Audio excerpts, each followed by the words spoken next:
gars, j'espère que vous allez bien. On se retrouve dans une nouvelle vidéo et cette fois-ci, on va faire une rétrospective sur le mois de février. C'est la 5e vidéo de Road to 2 Millions dans la stratégie e-commerce et dropshipping.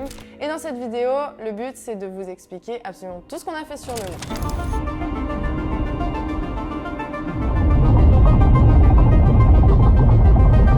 Donc on va parler du bilan, par contre on va skip le côté stratégique et comme d'habitude on va terminer par les chiffres. Je vous dis par avance, je skip le côté stratégique parce que ça m'a été beaucoup demandé dans mon groupe Telegram et dans les commentaires des autres vidéos YouTube de donner plus de valeur sur les techniques de ce qu'on fait, ce qu'on met en place. Du coup, les vidéos débriefing de la semaine, il y en aura une toutes les 2 semaines et l'autre semaine sur 2, elle sera consacrée à des vidéos pour vous donner en fait des astuces et des mises en pratique de ce qu'on fait. Donc si vous avez des questions, s'il y a des choses que vous n'arrivez pas à faire, que vous ayez un niveau débutant ou avancé, n'hésitez pas à me le mettre dans les commentaires, comme ça moi je vais savoir où sont vos difficultés et je vais pouvoir vous apporter du coup toutes les clés en main pour que vous puissiez avoir les mêmes résultats que nous et surtout en tirer du bénéfice à la fin du mois. Du coup, on passe directement avec le bilan du mois de février. De manière générale, ça s'est très bien passé, donc comme je vous l'ai dit dans ma première vidéo, le mois de janvier c'était beaucoup de brainstorming, définition des objectifs, de recrutement et de mise en place de tout l'écosystème et l'infrastructure que nous on avait besoin pour continuer à la tenir. Et du coup, le mois de février était beaucoup plus dans l'action.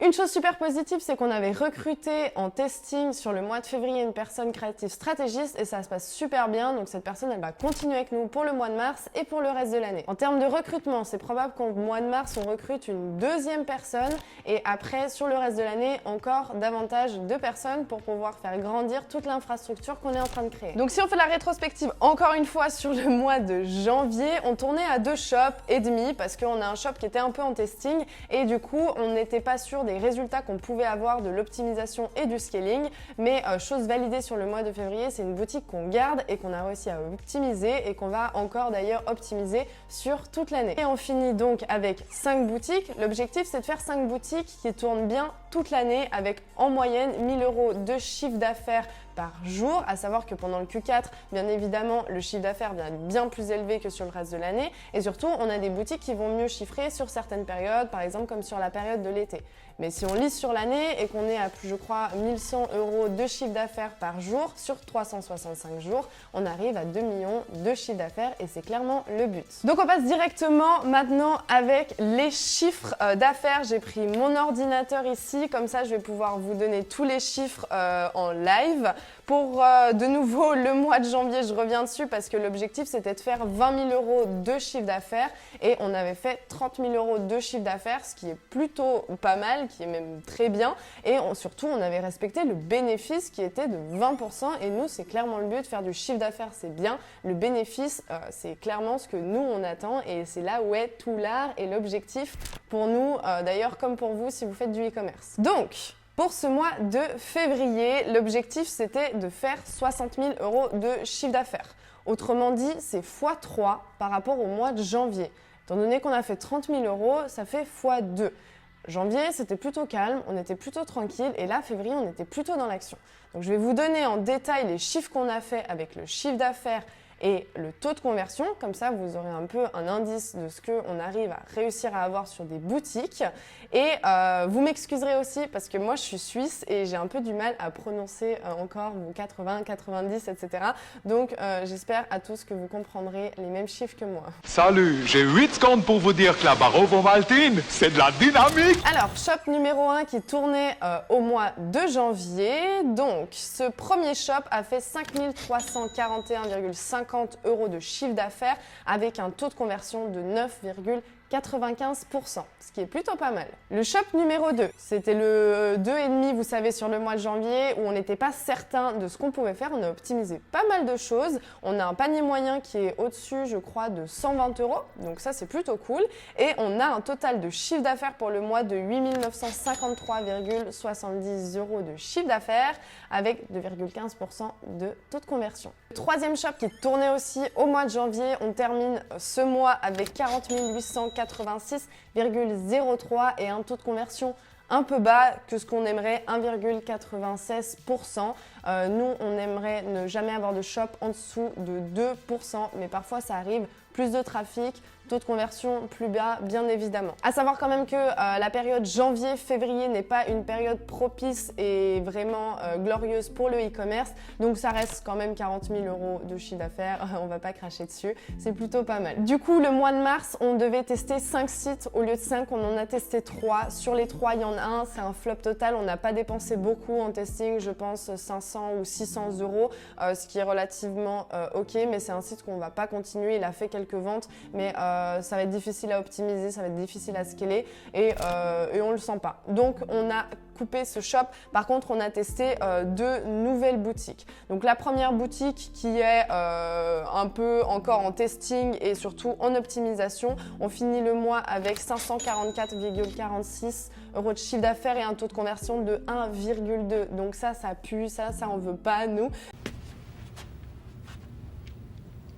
No, God! Donc là, il y a clairement un gros travail d'optimisation avant quoi que ce soit.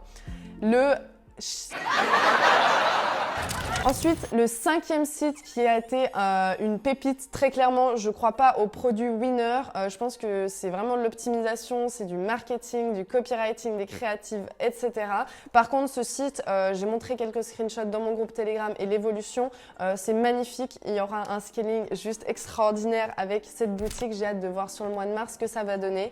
Et on finit, du coup, on a lancé, je crois, mi-février et on a un chiffre d'affaires de 7 997,65 et surtout on a un taux de conversion de 4,3%. Les bénéfices sur ce produit est juste extraordinaire. Donc on a testé des nouvelles choses et je pense qu'on a des pistes qui sont juste extraordinaires. Donc si on continue dans cette typologie et cette gamme de produits et de boutiques, à mon avis, on risque de vraiment avoir des résultats de folie. Mais du coup, je vous donnerai plus d'informations. N'oubliez pas, en commentaire, donnez-moi toutes les informations qui vous manquent, que ce soit l'AOV, le taux de conversion, le bénéfice, l'optimisation de manière générale, les créatives, le site. Comme ça, moi, je pourrais savoir ce que vous avez besoin. Et aussi, bien évidemment, le groupe Telegram est toujours disponible si vous avez des questions et vous avez besoin de réponses assez rapidement. And of course, si vous aimez bien ce format, si vous aimez bien le fait qu'on documente et que vous voulez que je crée plus de contenu, ça me ferait vraiment plaisir si vous vous abonnez à la chaîne, si vous aimez la vidéo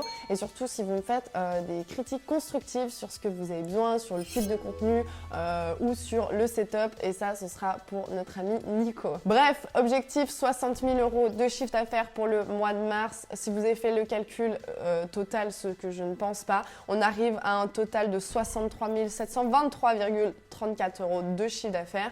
Et cerise sur le gâteau, les gars, on est presque parfait sur le bénéfice. Je crois qu'on est à 18, des poussières de bénéfices nets. À savoir que quand je parle de nouveau de bénéfices, on s'est versé des salaires, on a payé tous les abonnements, on a payé tous les frais, on a payé le loyer qui est un bon loyer, on a payé absolument toutes les charges et du coup ça c'est le bénéfice qui reste dans l'entreprise très clairement avant de payer nos impôts en fin d'année. Donc de manière générale c'est très positif, comme vous voyez on est de nouveau au-dessus, on arrive à faire x2 sur le chiffre d'affaires du mois précédent et du coup clairement x3 par rapport à ce que nous on avait prévu de base, donc c'est plutôt pas mal. Et ces 2 premières semaines du mois de mars, on va être focus sur l'optimisation avant de lancer d'autres choses et surtout avant de scaler ces 5 boutiques. On va aussi se remettre au travail bien évidemment. Le but c'était d'avoir 5 shops, mais si le flow est bien et qu'on a du temps, bien évidemment on va tester d'autres choses. Donc moi, chaque fin de mois, je reprévois les objectifs très clairs sur ce qu'on va faire sur le mois prochain et du coup les campagnes, les choses à optimiser, les choses qui sont mal passées, les processus, et on va tester 4 nouveaux produits, 4 nouveaux shops. On va aussi prendre un petit peu de temps cette première semaine de mars pour faire de la recherche produit qui ressemble au shop numéro 5 pour qu'on ait des taux de conversion aussi magnifiques que celui-là. Donc comme je le disais au début de vidéo, les e-commerce tips en débriefing, je les ferai toutes les 2 semaines et l'autre semaine sur 2, le but c'est de vous apporter un maximum de valeur. Moi, mon domaine c'est clairement le branding, l'identité, l'expérience client. Donc si vous avez des questions, n'hésitez pas. S'il y a du media buying aussi, donc de la publicité, de l'optimisation et des choses techniques, n'hésitez pas non plus parce que Nathan sera là pour y répondre et pour vous apporter aussi de la valeur. valeur. Et bien évidemment, si tu as des questions et que tu as besoin de réponses, il y a la communauté sur le groupe Telegram qui répond relativement rapidement, que tu sois un niveau débutant ou avancé. N'hésite pas à t'abonner à ma chaîne et je te remercie d'avoir visionné. Et on se voit bientôt pour scaler des boutiques et éclater tous ces taux de conversion et sortir un maximum de bénéfices. Et j'espère que ça se passe bien pour toi, pour tes avancées. N'hésite pas à partager ton expérience. À bientôt!